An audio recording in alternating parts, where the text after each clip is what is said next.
Assalamualaikum warahmatullahi wabarakatuh. Para pemirsa yang budiman, kita berjumpa lagi dalam channel kita. Pada kali ini temanya adalah tentang fiqhul ibadah. Sebelum kita masuk kepada tema, tentunya kita harus tahu dulu apa ta'rif ataupun pengertian daripada fikih tersebut. Fikih secara bahasa atau secara lughatan adalah al-fahmu.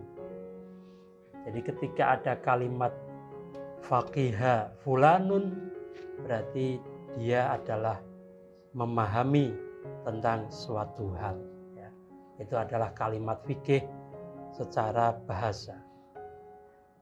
Dan fikih itu pada arti bahasa mencakup makna yang umum. Kalian memahami apapun itu namanya faqihah ataupun fahima. Memahami tentang ilmu, baik ilmu agama, ilmu umum, dan ilmu-ilmu yang lainnya, itu namanya adalah faqihah atau fahima secara lughatan. Adapun kalimat fikih ta'rif secara istilahnya atau definisi secara istilahnya adalah ma'rifatul ahkam asy-syar'iyyah al-muta'allaqah bi a'malil mukallifina wa afhamihim. Yang dinamakan ilmu fikih secara istilah adalah pengetahuan tentang hukum-hukum syariah yang berkaitan dengan amal-amal ibadah manusia. Tentunya bil adillati at-tafsiliyah, dengan dalil-dalil yang terperinci. Artinya ketika kita menjalankan suatu ibadah itu berdasar kepada dalil-dalil yang at-tafsiliyah, yang terperinci. Apa maksud daripada dalil yang terperinci? Yang pertama adalah ibadah yang kita lakukan itu ada dalilnya minal Quran, dari Al-Quran. Yang kedua dari As-Sunnah. Kemudian ada lagi dalil yang disepakati atau ijma' daripada ulama ataupun ijtihad. Nah, di dalam fikih ibadah, ya berarti kita melaksanakan ibadah hubungan kita kepada Allah Subhanahu wa Ta'ala dengan menggunakan atau berdasarkan terhadap dalil-dalil tersebut. Jangan sampai ibadah yang kita lakukan itu tidak ada dasarnya, tidak ada dalilnya. Ya. Maka sebuah dalil pengetahuan tentang al-fiqhu secara istilahan itu harus ada. Kita akan melaksanakan misalnya ibadah sholat. Maka yang pertama kita harus tahu dalil perintahnya sholat di dalam Al-Quran. Allah Subhanahu wa Ta'ala berfirman, aqimus sholata wa atuz zakah. Dirikanlah kalian as-sholata kepada sholat. Artinya kita disuruh menjalankan sholat. Berarti ketika kita sholat, kita mempunyai dalil di dalam Al-Quran. Ini yang dinamakan dengan fikih ibadah. Sebelum kita melaksanakan ibadah, kita harus tahu rukunnya, tata caranya, syarat-syaratnya, urutan-urutannya.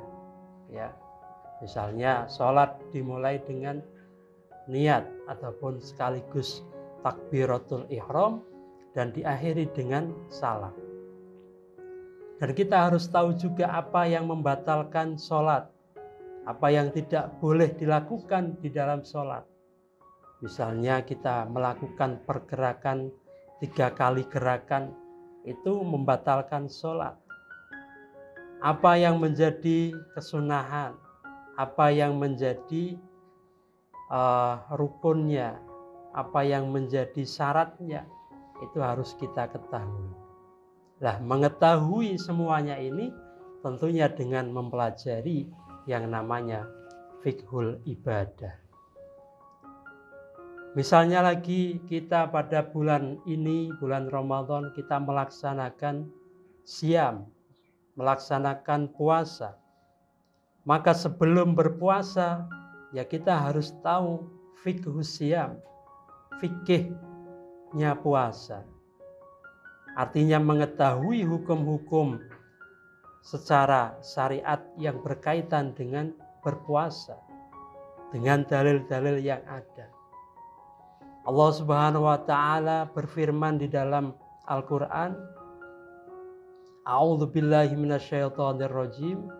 Ya ayyuhalladzina amanu kutiba alaikumusiyam kama kutiba alal ladzina min qablikum la'allakum tattaqun. Nah, sebelum kita melaksanakan berpuasa, kita harus tahu dalilnya tentang kewajiban berpuasa. Ini namanya faqihah ataupun fahima, memahami. Memahami apa yang kita lakukan di dalam puasa ini, bahwa puasa itu adalah perintah yang wajib yang diperintahkan oleh Allah kepada umat Islam. Tentunya yang dimaksud adalah puasa Ramadan.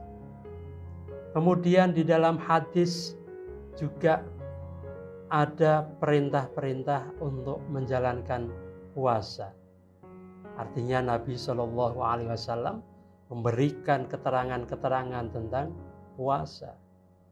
Misalnya qad ja'akum syahrul Ramadan, syahrul mubarak, ya, fihi unzila fihil Quran, yang di dalamnya diturunkan Al-Quran, dan di mana Nabi juga bersabda, man shoma Ramadan imanan wa ihtisaban ghufira lahu ma taqaddama min dzambihi. Barang siapa yang berpuasa dengan penuh keimanan dan penuh dengan introspeksi diri, maka dia akan diampuni dosa-dosanya yang telah lalu. Nah, ini namanya fikih. Jadi sebelum kita melakukan sesuatu, ya kita harus tahu ilmunya dulu. Maka fiqhul ibadah ini menjadi penting. Seperti kalian semuanya misalnya ketika akan melakukan sesuatu, ya harus tahu ilmunya, ya, tahu tentang aturan-aturannya. Misalnya akan mengendarai mobil, ya tahu tata caranya bagaimana caranya mengendarai mobil dengan baik. Apa yang tidak boleh dilakukan dan apa yang boleh dilakukan. Nah, ini namanya al-fiqhu atau al-fahmu, memahami sesuatu yang berkaitan dengan hukum syariah dan aturan-aturannya sebelum kita menjalankan ibadah kepada Allah Subhanahu wa ta'ala. Sehingga ibadah yang kita lakukan itu ibadah yang didasari dengan ilmu, ibadah yang didasari dengan hukum syariat, sehingga tidak ngawur, ya. Misalnya di dalam berpuasa ada rukun puasa, yaitu apa? Yaitu niat dan menahan dari makan minum serta berhubungan suami istri dari terbitnya fajar atau subuh sampai terbenamnya matahari atau masuk kepada waktu maghrib.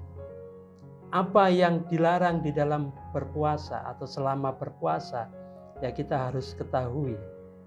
Apa yang bisa mengurangi pahala-pahalanya puasa, ya harus kita ketahui. Maka disinilah pentingnya kita mengetahui tentang fiqhul ibadah, sehingga ibadah kita bisa berjalan dengan baik, dengan benar, dan ibadah kita diterima oleh Allah Subhanahu wa ta'ala. Marilah kita lakukan ibadah kita kepada Allah agar tidak sia-sia, harus didasari dengan ilmu, khususnya adalah ilmu fikih ataupun fiqhul ibadah yang berkaitan dengan syariat, yang berkaitan dengan dalilnya, sehingga ibadah kita diterima oleh Allah Subhanahu wa ta'ala. Amin ya rabbal alamin. Kurang lebihnya itu yang bisa saya sampaikan. Wallahul muwaffiq ila aqwamit thoriq. Wassalamualaikum warahmatullahi wabarakatuh.